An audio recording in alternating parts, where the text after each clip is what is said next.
So first, NBA superstar LeBron James, recently spoke out against a song that Kanye released earlier this week called "Facts," and basically within the song, against Nike. It was something against Nike, yeah. So basically, Kanye called out Nike and also said a slick line about LeBron James, basically him saying how they had to pay LeBron ability to get him back to the family or something to that extent, basically.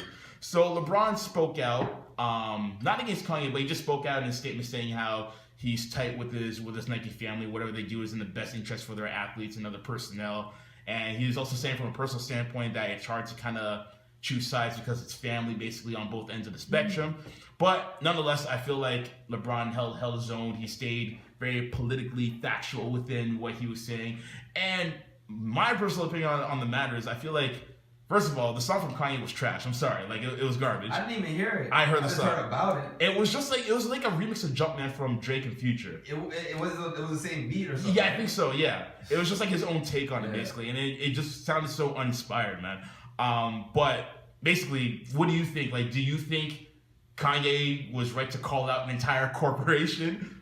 Yo, man, honestly, whatever Kanye does, he's just a genius. I feel like he's just ahead of his time. Like, we don't get him until later on. Like, I mean, we always gave Kanye slack, but now he's like the man of the year, and he's like this and this. So, I mean, we may not even get his. I mean, he's going up against a corporation because he's actually in that position. Like, he actually sits down in these meetings, so he sees things that we don't see, and I feel like there's things that he doesn't like, so he talks up. But Kanye is Kanye. See, I have a love and hate relationship with Kanye because I love Kanye, to be honest. Like, I mean, he's just a stand-up guy, regardless. I remember back in the day, like when he was putting a college dropout, late registration, graduation, he had outbursts where people would call him like a douchebag, whatever. And me, I would always defend him and say, hey, you can say what he wants. You can say what you want about Kanye. You can say he's a douche, whatever, but he still puts out great music. Yeah.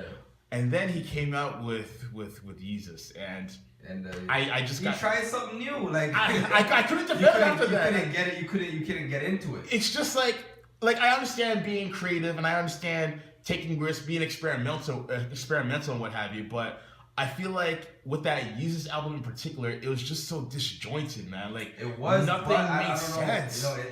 See, the thing is, I feel like it was, but it inspired people to make beats that kind of go outside the norm. Like I heard some Kanye inspired sounds in other music after that. Mm-hmm. I feel like he's not afraid to try new shit, new stuff. So I mean, people get inspired. Kanye is the man. I salute him. He still inspires people. I totally get that 100%. But like, I just feel like even beyond the music, what he says sometimes, like nowadays, I feel like he'll say one thing, but he'll do the complete opposite after. Yeah, it's a little too hypocritical. Like he talks about how he rejects the fashion industry because they rejected him. But then if you look back, look back into the context of it all, he was rejecting those same people before when they were trying to take him under his wing to learn about the fashion game. So it's like you can't bite the hand that feeds you in a sense. And on top of that, I feel like he says we're all new slaves. We're all new slaves. We give our names up to marketing and brands. Yet you signed a deal with Adidas for how much money? And you want to talk about how we're the slaves? I mean, come on, man. This is the pot calling the kettle black. Yeah. So it's like. That's why I had a conundrum going on because I love it for the music. It's just confusing. It's like which side are you on? But I feel like the smoke will clear. Hopefully, man, because it looks like that Kardashian curse is kicking in right now, man. Like once you're with a Kardashian, then like it all just goes downhill. I mean, Bruce is now Caitlyn.